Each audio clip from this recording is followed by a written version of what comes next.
kutaura. Zita rangu ndoitwa Onwero Mubayiwa, ndinobva mudunhu reMachinamano.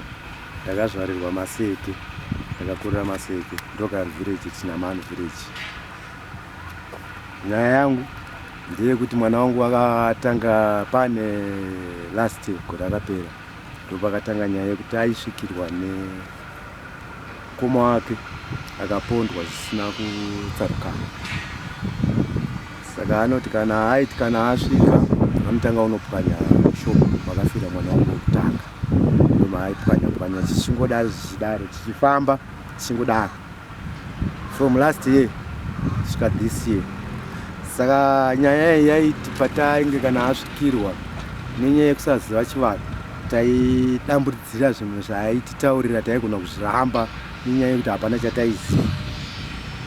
Saka ndo zvakazosvika pekuti akazotipa deadline akanditi baba mune nharo ndakupa 2 weeks. Pa2 weeks pakati pe3-4 inini nevana vangu vamwe vatatu chiinguida iye pa4 ipa achiti 1 kana kuti iye kana kuti mumwe mwana mumwe mukoma wacho kana kuti mumwe mukoma wacho tinoona pane 1 achafa but pa2 weeks the last week but 1 and the 2 weeks dzakasanokwana achibva chinoshara pa2 weeks but pa2 weeks idzo dzaakatipa taimhanya chamubata aibva kazhinji panguva yekutanga zvaitikira kuno kudema usiku ma11 12 dzavanenge vachitamba vari kuti zvaitika mukomana aingosvika paari aitanga anwa hwawa. Infact shamwa dzake aitoona iye haanga asinganwe hwawa but handizivi zvii zvaitika. Aingoenda pane munhu ane mari wotowirirana wototanga kutengerwa kana 4 pots ipapo wotodzorova dzotopera ende kana adhakwa iwo wamutengera ndowanotanga arova wobva panzvimbo nekuda kwokuti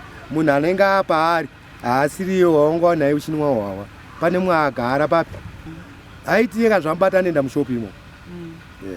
Saka ndiathink nenyaya yekusaziva taifanira kusiya arimo but aisumudza sunuka achirovera pasa rero bcause akatosvika kana ndakudedza kuti tapiwa kureva kuti takutowira.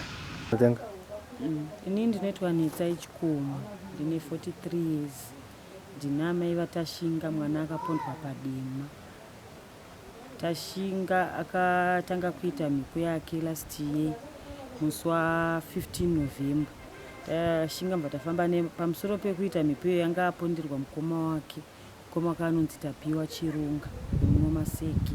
Saka isingazivi kuti ichi saka pakuzoita mhiko iyo tikafambawo pamwe pano zvikanzi iye akatanga kutaura kuti baba makanonoka makaitei pandakafa, zvikanzi hapana. Saka akatanga kurwisa musi wekutanga. Musi wechi2 ndobva tangodenzwa futi mhepo yaitanga same time yakapondwa mukoma wachona kuma2 am tomhanya paakaponderwa pashopu haina siti padema.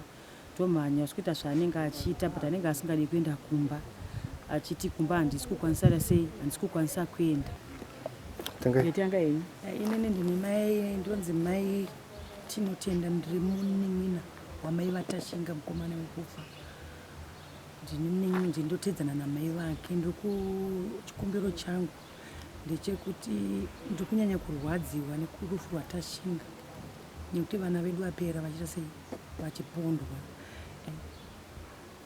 Munhu ngaasungwe oenda kunchi oenda kumberi nekuti saka toviga mukoma waTapiwa, mukoma waTashinga uyo ava vakaponda vaita sei vabuda vachinzi vatobuda kunze nanhasi pane 7 years vanhu ivavo vari kunze.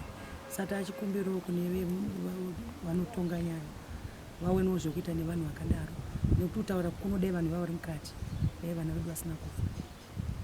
Ndizvo zvinhu zvinonyanya kutirwadza ende ndozokumbirisawo kune vanokwanisa kutibatsira vechivanhu. Ndo zvatonyanya pane shwiro yedu nekuti kufa kwaTashinga dai tatine mari dai Tashinga ari mupenyu but takutokumbirawo kune asara kunze kumhepo yachirungu kanogara pane mukoma wacho takutokumbirawo kuti kana paine vechivanhu vari vechirudzi nekuti ava vakaponda vari kuendawo kune vechirudzi.